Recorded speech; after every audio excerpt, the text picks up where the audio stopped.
Hello, hello. Today we're working on transverse abdominis and the obliques and building in pelvic floor awareness within that engagement of our deep core. So thinking about our wraparound abs. I don't love the word corseting, but it's a great image. So we want to avoid holding navel to spine, this rectus abdominis, this six-pack abs that we tend to just think of that's core strength. But when it comes to pelvic floor health, we really want to build in a much more dynamic structure, thinking a diagonal structure that the obliques and the transverse abs give us to support a healthy pelvic floor. And so let me set my cushy props aside. Get rid of that. Don't need a massage ball. Excellent. All right.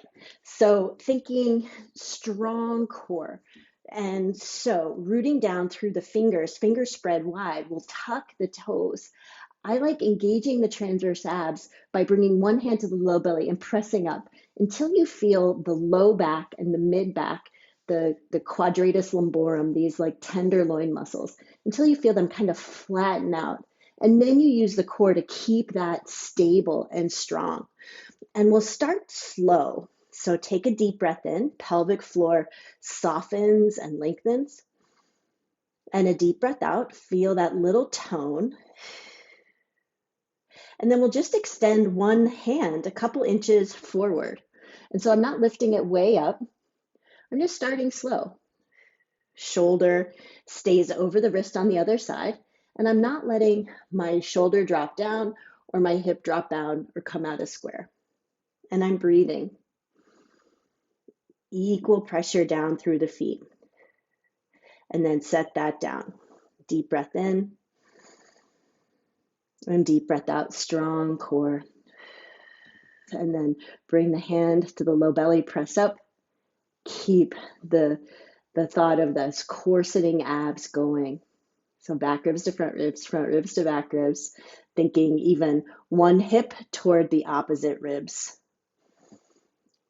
And then take a deep breath in, deep breath out, and then extend the opposite arm. Fingers on this standing hand, this standing arm, are like clawing the ground. So I'm not dumping all my weight into my wrist. Feel the ribs expand. Feel the pelvic floor expand with the inhale. And then set it down. Come into child's pose and take rest. And that is a tremendous amount of work for your pelvic floor and for your core. So you really want to relax here. Take a few breaths.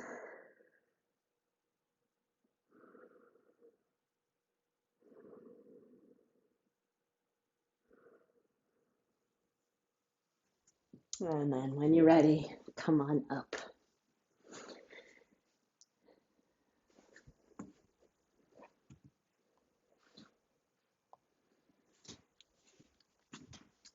So phase 2. So continuing on this idea of the transverse abdominis and the obliques, thinking about our wraparound abs, our diagonal strength of our core, getting rid of this navel to spine action, sort of that bracing that most core work kind of leads us with, allowing the pelvic floor to really move and flow with this strong core engagement, allowing the upper back to move and flow within that strong core engagement. And so with this next exercise, we're building up toward a bird dog. And if you're not familiar with bird dogs, this sort of thing, which a lot of times when you go to PT, they'll say, oh, we need to build your core strength. But that's a lot to start out with. So we really want to build into these type of movements with our core awareness and our pelvic floor awareness.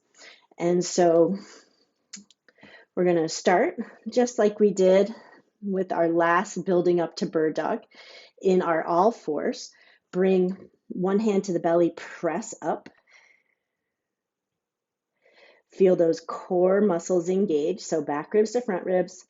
front ribs to back ribs. Think one hip drawing toward the opposite ribs, one ribs toward the opposite hip, finding your pelvic floor breath within that engagement.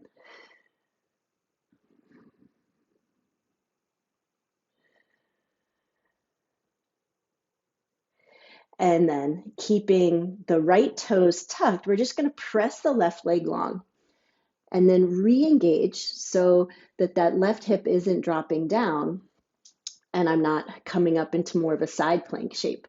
My hips are still facing the ground. My back is flat and I'm breathing.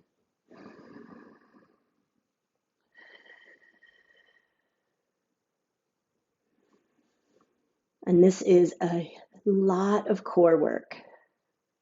And then set that down. Take a little moment in child's pose. Give the wrists a couple circles. Tick-tock side to side. And then we'll switch sides. So shoulders over wrists, fingers spread wide. Cup the ground with the pads of the fingers. Deep breath in, deep breath out. If you want to, you can bring the hand to the low belly and press up. Once you get the hang of it, you will literally be able to engage the abs without even thinking about it. Feel the pelvic floor breath. Inhaling, expanding, softening, exhaling, a little tone. And again, we're not doing a Kegel. We're not engaging the pelvic floor. We're letting the pelvic floor do what it does naturally. Take an inhale and then an exhale. And then with the inhale, we'll extend, pressing through the heels and then re-engage the belly.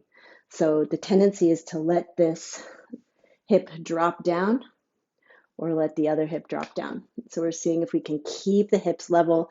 It's great to do this in front of a mirror so that you can really see if your hips are toggling. Inhaling, feel the bowl of the pelvis broadening and widening. And exhaling, there's that little tone. And then set it down, find your child's pose, and relax. Spend at least a minute here relaxing and letting go.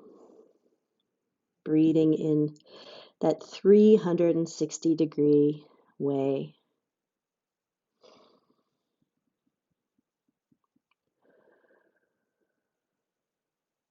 Another couple breaths.